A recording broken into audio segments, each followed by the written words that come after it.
pay attention to all the details and think in advance about the two things, two rational reasons for doing what Wesley did, the hero, and two things not to do what Wesley did, the hero, okay?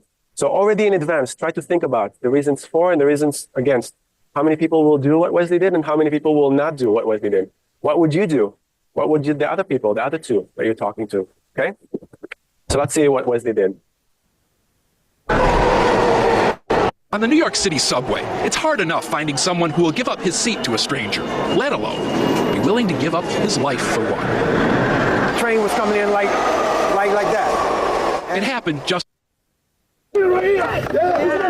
50-year-old Wesley Autry, a construction worker and Navy veteran, was standing on a subway platform with his two little girls when right in front of them, a man started having a seizure. He kind of stumbled and over his own feet and fall backwards. I see a train coming, but the train is so close, I'm like, what do I do? Wesley jumped onto the tracks and thought if he could just lie on top of the man, keep him from flailing, maybe the train would roll right over both of them.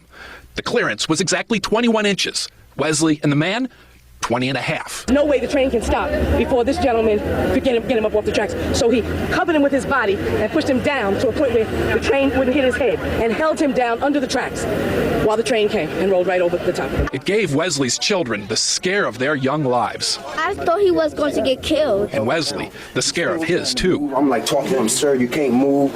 I got two kids up here looking for the father to come back. I don't know you, you don't know me, but listen, don't panic. You know, I'm here to save you. As for the guy Wesley saved, he's 20-year-old Cameron Hollipter, and other than a few scrapes and bruises, his father says he's doing fine. Mr. Autry's instinctive and unselfish act saved our son's life. You know, the word hero gets thrown around a lot nowadays. What a better way to say it to start off the new year than to save a life. Nice to be reminded of what one really looks like. Steve Hartman, CBS News, New York. Right, so this is quite the story. No wonder this got a lot of media attention. Subway hero. I'm going to give you 5 minutes to first get to know each other and then fill up the form as much as possible. And if possible, try to discuss this together with you. Perhaps you have different perspectives on this. Take 5 minutes, think about this, and fill up the first part. Okay? If you have questions, I'm here. First, I'll start with a question of how many people do you think would usually act like this? We'll start from ourselves. How many of you think that you will act like Wesley? Raise your hand. No? None of you? How many of you are sure that you will never act like Wesley in this situation? Okay. Some of you? Okay. Good. So we have a majority of people that think that what Wesley did is rare, so they would not do that. And then reflection of how many people would do this in society. So what are the percentages? What did you write down? 20%? 5%? 5, something like that? 5%. I think that's also like an overestimation of this. 20% is really like giving people, but then somebody asked me before, does the context matter? Definitely the context matter because, for example, you raise context as what? What is one factor that matters? He's a veteran. So he has experience with these like high pressure situations. He is used to putting his life at risk in order to save others. It's something that he's been trained on, right? So context definitely matters. And his context is very different from our context and very different from the 100% of people that are there. So how many veterans are there? Maybe 5%, you know, something like how many of the 5% will be there? Of course, depends which country, what context and all that. Definitely context matters. And it helps explain a little bit of how we estimate these things, right? So let's talk about the reasons why you would want to do this. So what's the good reason why Wesley should do this? What's a rational reason for him to do this? The most obvious? Save a life, right? So whose life is being saved?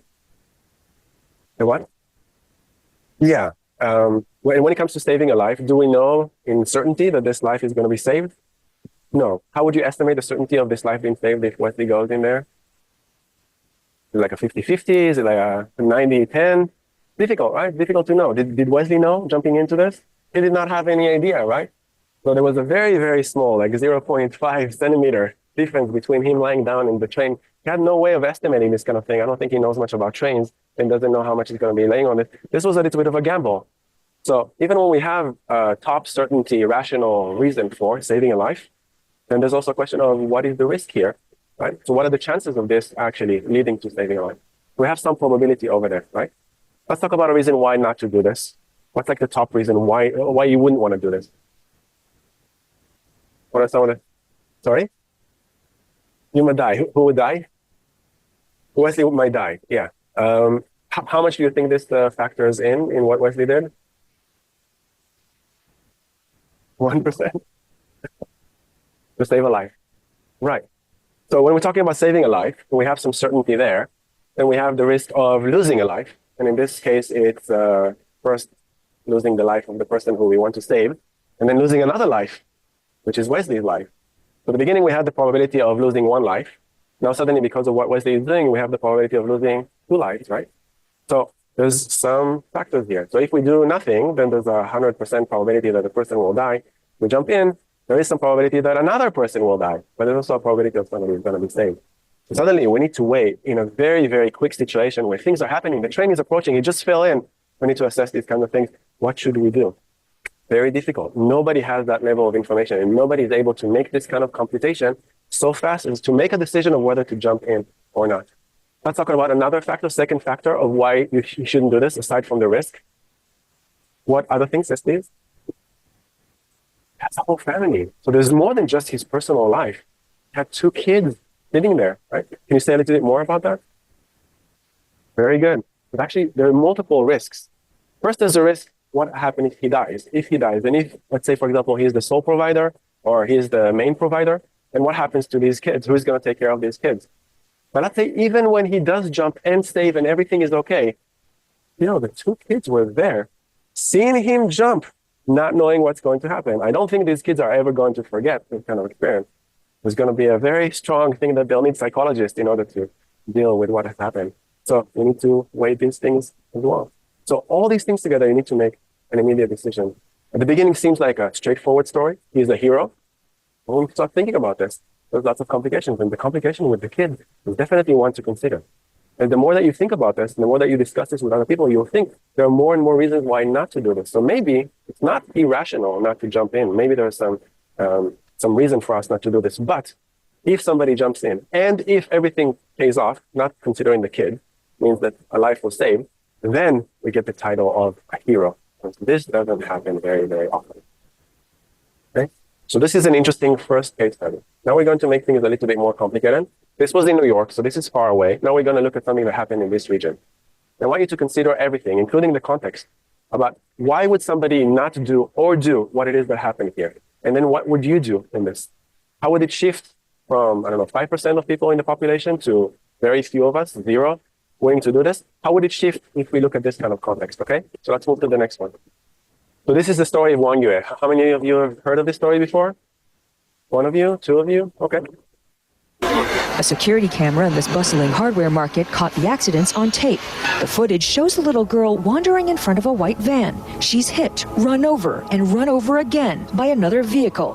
The video was posted online, outraging the public. But these are the scenes that sparked nationwide soul-searching. Over a dozen pedestrians, motorists, and bikers pass by the bleeding child and do nothing. The hit-and-run accidents happened here in an alleyway near Wang's father's hardware store. She lay on the ground for about 10 minutes before a Good Samaritan moved her here to safety. Chen Shanmei was that unexpected hero, a street scavenger who stepped in to save a life, now a symbol of understated decency, a quality many fear is increasingly rare in a nation obsessed with moving up the economic ladder. I didn't think of anything at the time, she told local reporters. I just wanted to save the girl. Chen's neighbors told us she appeared overwhelmed by her instant celebrity and has since gone home to the countryside. Granny Chen represents the best part of human nature, Chu says. I thank her for that. Wang Yue is still very much in critical condition. Her mother says that she has some sensation in her lower body, but she has very little brain activity. Despite the concerns of China's declining morality, here at the hospital, humanity shines. During our short visit, Wang's family received a steady procession of well-wishers, bearing gifts, money, and comfort for someone they never knew. Wang's mother appreciates the support, but is hoping to receive the best gift of all. Don't give up on Mom, she tells her girl. Mom is not giving up. Let Mom have one more chance to love and spoil you. A touching story. I've seen this many times. It still makes me feel a little bit emotional. Unfortunately, Wang Yue passed away. So 8 days after this took place, then finally they pronounced her dead. And because of this, a lot of things happened in China. So there was a very big backlash. A few laws were passed. So now if you see something like this, you must intervene. There was such a big backlash that the government decided to act on this and make this mandatory. There were a few concerns about why people would not do this because they were afraid of perhaps having more responsibility and having to address insurance claims and lawsuits. But now it's absolutely mandatory. So lots of things to consider here. This CNN brief is a little bit strange and biased in some way, but you can think about yourself in this kind of situation. You would see this little girl has been run over on the road. What would you do? Would you call somebody? Would you help? What would most people do in this kind of situation? So I'll give you again 5 minutes for you to discuss this. Try and fill in the same things as you did in the last story. 5 minutes. We can talk about things philosophically, like what is rational, what is not rational. But then we can also study these things. We can look at CCTV footage to see if people are helping, not helping. Then we can look at all kinds of factors when we investigate the story. So that's very good. So these two are important starting discussion for us, bringing us closer to the topics of this course about pro-social behavior and altruism. When do we help? When do we not help? Trying to understand, first for us, when do we step in? When do we donate our time? When do we donate our money? And then what happens with others? Why do people sometimes help, sometimes don't help? All right, so last one is this one. Instead of a discussion between yourselves, I think now you've had some practice, so no need to fill this together as a group. You can just discuss this together with me. And this is a very simple one. I don't have a video to show you. I will just describe this to you. And this is the child drowning in a pond. It's a very famous philosophical experiment by Peter Singer in the 1970s. And the situation is a little bit like this.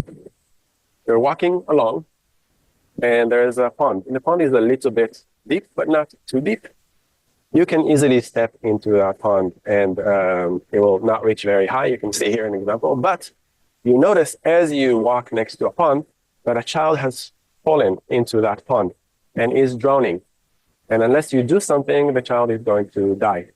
However, it just so happened that you're wearing a very expensive suit because you're on the way to an interview, a very important job interview. The suit costs you something like $1,000 US. So the dilemma that you have right now, and it's a little bit about the things that we talked about before with the cost of time, and perhaps the cost of money. So will you take the time in order to step in to the pond, in order to lift the child so that the child will not drown? But if you do this, what's going to happen is that you're going to ruin your $1,000 US, and you're going to miss your interview. So in this kind of situation, how many of you would think that you would step into the pond and lose your suit and your job interview just to save the child? When you say yes, all of you? Yeah. Why yes? Why save the child? What's the reason to save the child here? Which is, in this case, it's worth more than, more than the $1,000 suit and more than the job interview, right? How many of you agree with this assessment that a life saved is worth more than these? Most of you? Yeah, good. What's the reason not to save the child? Any reasons? Yes, please. Okay, good. Can we make this a little bit more quantifiable? What does it really mean for leaving? Mm-hmm. Okay, good. So we can think about the circumstances. At what point, how much money would we spend to save a life? So here I said $1,000. Let's say it's not possible. Let's say it's a $1 million suit. Is it still worth it to come in and save the child? Let's say that this is the most important job interview in the world. If you do this, you get the job of your dreams. You can help your family, your dying mother, whatever that is. I don't know. Think about how far you would extend this. When is it okay to ignore the child that's there in order for you to just go over and do the interview? How much money? How much time? What are the risks? Okay. Any thoughts about this? How far should we go? How far are you willing to risk? Let's guess, Steve. I like everything about what you shared, and I like it that it was a very well argued and long reason. I like the way that you also started with this. This is a life, right? There's no amount of money that you wouldn't be willing, especially if it's a very small proportion of your overall wealth, right? Why would you not risk it? Because a life saved is worth more than that, right? Please, let's be black sheep. Okay. Very good. Do you have a counter? Do you want to respond to this? Not just altruism, there's also something in there for you, right? For the interview purpose, you mean? I see. It seems like you want to say something? Yeah. No, let's wrap it up with a couple of sentences. What's your response? Very good. I like this discussion very much because this is much of the discussion that Peter Singer was hoping to get people to contemplate about. You were saying something very interesting about if you live in Congo and you're used to this kind of thing happening all the time, perhaps the context matters, right? And perhaps if this is happening in Congo, then the people in Congo will address this in a different way. But there's also something for us to consider about how we think about all these children that are drowning, not next to us in a pond, but perhaps over there in Congo. Do we have the moral responsibility to help not just the one that's drowning next to us, but perhaps all of those that are drowning over there in Congo? If we know that this is happening in Congo all the time, do we have the moral responsibility to go to Congo and address the issue of a value of human lives is beyond everything that we can say, especially if it doesn't cost us too much in terms of our overall wealth. And then we can go to the job interview and say, we went to Congo and we saved all these drowning child in the pond over there. So Peter Singer actually takes this further, and he does this little trick. So once people say, and most of the people say that they will save the child, then he says this. This is Peter Singer. So this is from his book, The Life You Can Save. So if you're like most people, you're probably saying to yourself right now, I wouldn't have walked past that child. He's talking about Wanyue, but he's also talking about his famous child in a pond. Perhaps you would have, but remember that, as we've already seen, 5.4 million children under 5 years old died in 2017, with the majority of those deaths being from preventable, treatable causes. So all these people in Congo are not just drowning in ponds, but they're drowning from other things, preventable diseases, and we have the wealth in order to help and support them. Here's just one case described by a person in Ghana, a researcher for the World Bank. Take the death of this small boy this morning, for example. The boy died of measles. We all know that he could have been cured at the hospital, but the parents had no money. And so the boy died a slow and painful death. Did he die from measles? He died from measles, but the reason why the measles was not treated is because he was poor and he was on the other side of the world. If he would have grown up here in Hong Kong, this would have been treated. He would have gotten all the care. But because he's over there, then we do not help this person. So he died not of measles, but out of poverty. So Peter Singer asks the following, says, okay, so you said yes to the first one. You said you would donate by jumping into this pond. You would donate your suit, your $1,000 suit. The question is, right now, instead of this $1,000 suit, how many of you are willing to take $1,000 out of your pocket in order to help girls that are drowning in poverty right now in the other side of the world, let's say South America or Ghana or Congo? Right? All these places have 5.7 million just dying from preventable causes like measles. What is the answer to this? How many of you would right now take $1,000 to save that child? Let's say that I can guarantee, I will tell you exactly what will happen with your money. I will show you the person that you're going to save with the $1,000. Will you do that? How many of you would say yes? More complicated, right? So Peter Singer, at the beginning, shocked the world with this because it really shows something about our cognition, our psychology of altruism. Why is it that we say yes to Wanyue? Why is it that we say yes to the child drowning in the pond, willing to sacrifice our time, willing to sacrifice $1,000? But we don't do this for children that are dying every day all around us, not here in Hong Kong in front of us, but over there on the other side of the world. I remember the first time that I was doing this, confronted with this, and I felt very uneasy. I needed to take a few days with myself to just think, like, why is it that I'm not helping right now in Congo? Why is it that I'm not contributing to South America? Why is it that instead of drinking that, I could have taken those, $8 Hong Kong dollars, and I could have just donated it to a charity? Maybe the $8 Hong Kong dollars would help together with all the other things that we have. Instead of buying this thing, I could have sent this over to South America, and maybe I could have helped a child. Maybe of dressing like this, maybe instead of doing other things that I'm doing, I could have helped a child. Why is it that I'm not doing this? And if you start thinking like this, then it really is something that bothers you, and you want to understand more of the psychology, which is why we're doing this in this course. We're trying to understand our psychology. We want to understand the psychology of others. So first impression, how do you feel about the previous versus the current? Do you want to say something? Good. Can you give this a title? Let's call this this psychological factor. Let's give it the what? Destiny? Okay. I like this. So first of all, there's some randomness to it, right? So whether somehow my life met together with the life of somebody in need, right? And we can study this factors. For example, if this is the factor, then we can ask ourselves, if we see somebody in need, if they're a homeless person, it happens that we interlock together. I walk next to a homeless person who needs this kind of help, or somebody who's suffering in Hong Kong. Does that mean that I will do this kind of thing? Will I take down my 1,000 US dollars stood and give this to the homeless person over there? So first of all, there's whether our lives are linked, whether we've met them in person. So there's also something about proximity.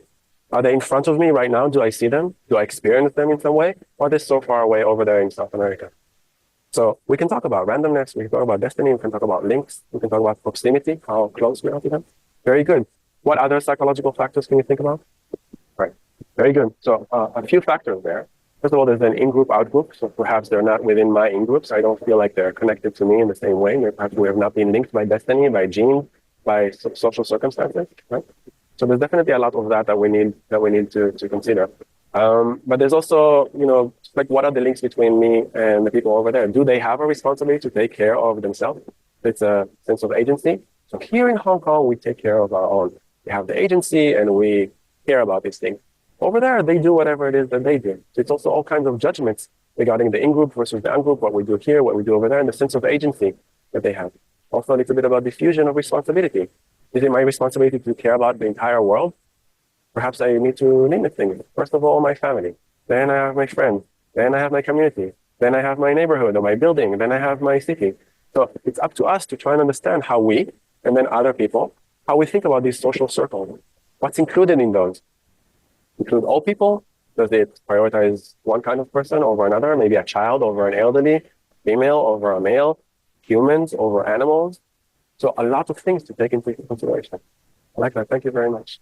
So this is already can give you a sense of the kind of topics that we'll be discussing in this course.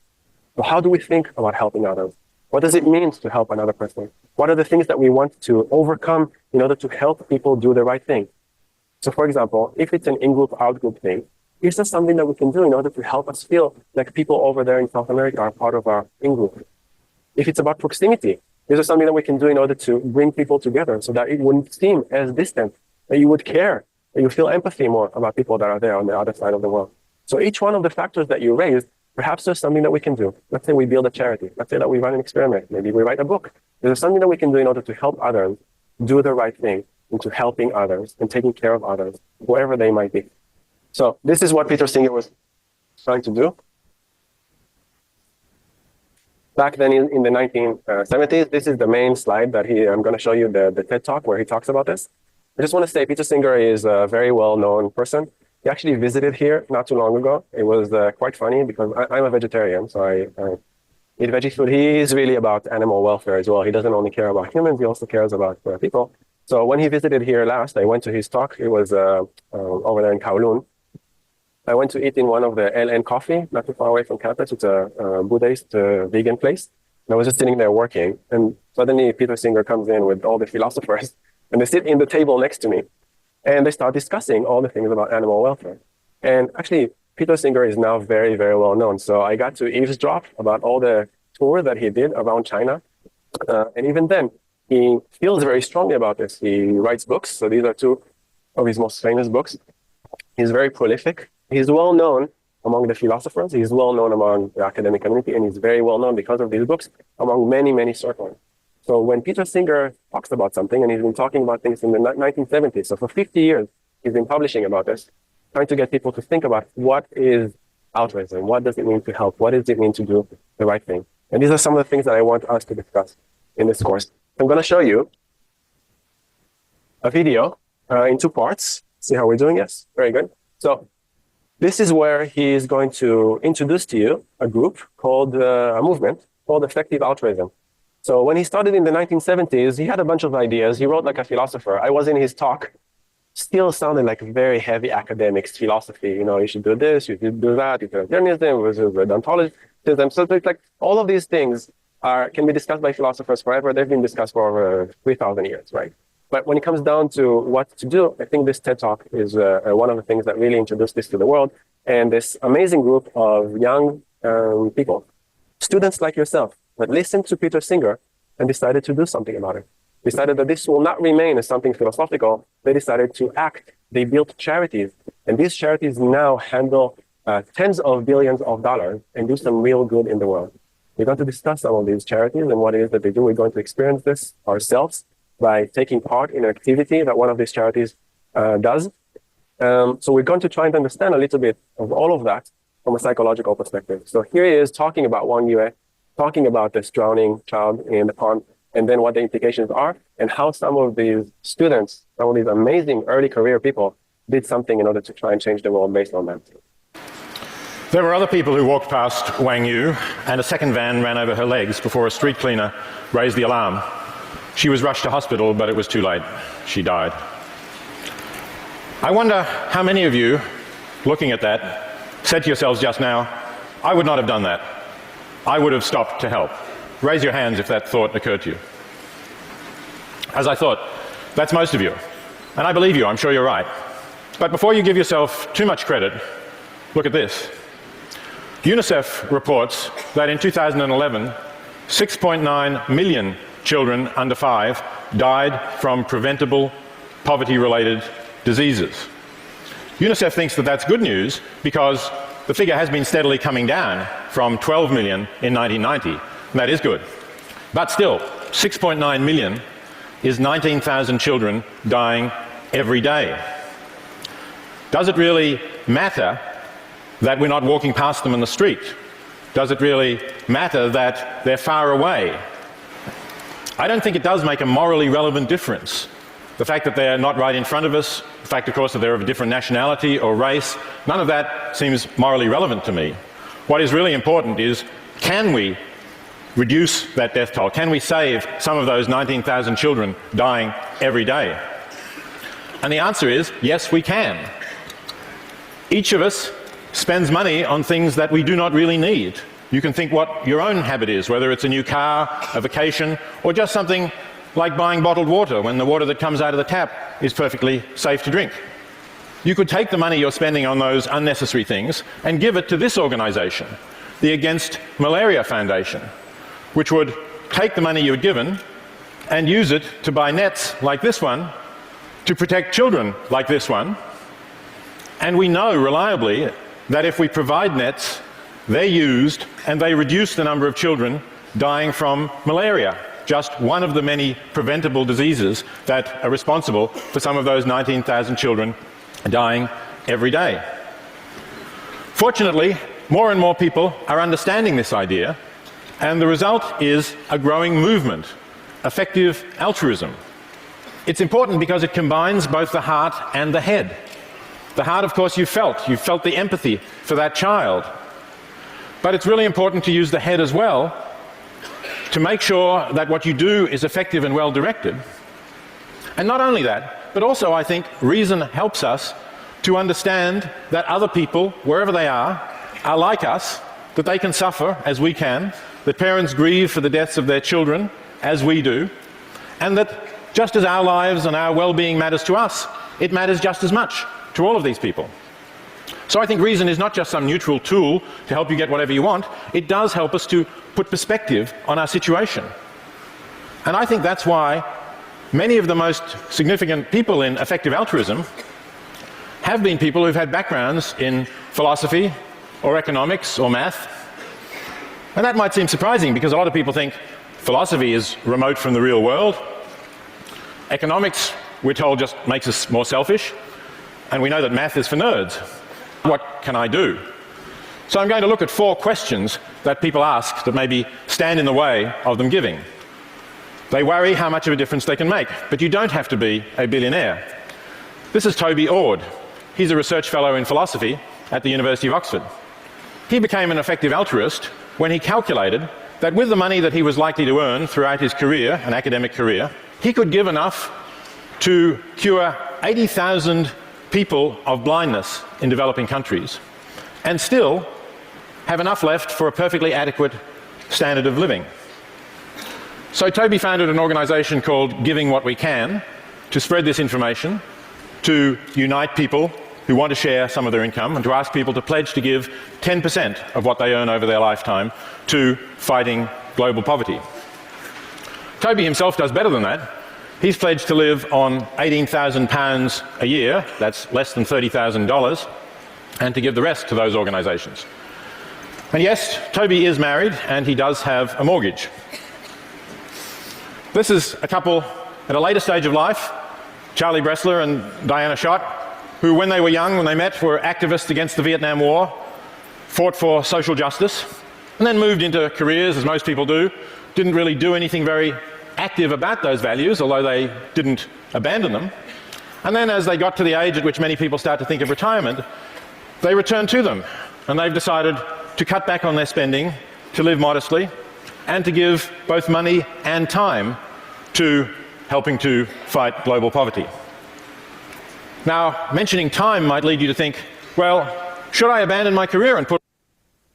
It keeps on going, and these are topics that we're going to discuss. One of the sessions that we're going to have at the end of the course, we're going to sit down together with whoever wants. This is an optional thing to discuss your careers. You're about to graduate. What is it that you want to do afterwards? So effective altruism offers a way for you to think about this. What is the way that I can increase my impact? Some people would think, oh, maybe I should stop right now and move over to Congo in order to help people from falling into ponds. But sometimes effective altruism says, no, you should combine your passion and what you're good at. So for example, if your passion is finance and you're very good at this, go become a very wealthy people and then you'll have more money to donate. Actually, they sit down together with you, see what your passions are, what your goals are, and try to align this in a way that would help you increase your impact on the world. Actually, many of these people, like Toby Ord, like some of the people that we'll meet later, like Will McCaskill, started as PhD students, started as undergraduate students in places all over the world. And they decided, I'm going to take action. First, I'm going to set an example. Second, I'm going to start a nonprofit, a charity, in order to help others who want to do something like this. First, think about this, to contemplate these kind of things that we discuss, and then decide if they want to take action. And if they want to take action, how to help them do this, to make the right kind of decision, to think about this more effectively. So big topics, a lot of things to discuss. We're going to think a little bit about what it is that we're doing, our impact on the world, what is it that we can contribute to the world, and how we can leverage psychology, social psychology, together with the economists, together with the mathematicians, together with all these people. As academics, what is it that we can do in order to increase the impact, to help people make better decisions, to help this movement effective altruism? So tying between academic research that we'll do here in this course, to having real life implications so that people will really use this in order to increase flourishing and decrease pain and suffering. Okay, hopefully this gives you a teaser.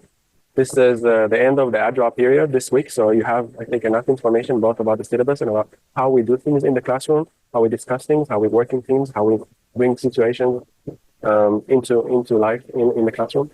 So a lot for you to think about. Think very, very carefully, go over the syllabus, see that everything there matches with your goals, and I hope that I'll see you next week. More announcements will come on Zulip. We'll make one more announcement on Moodle, directing you to Zulip, and from there on, we'll use the Zulip, so more updates to come. I'll see you next week.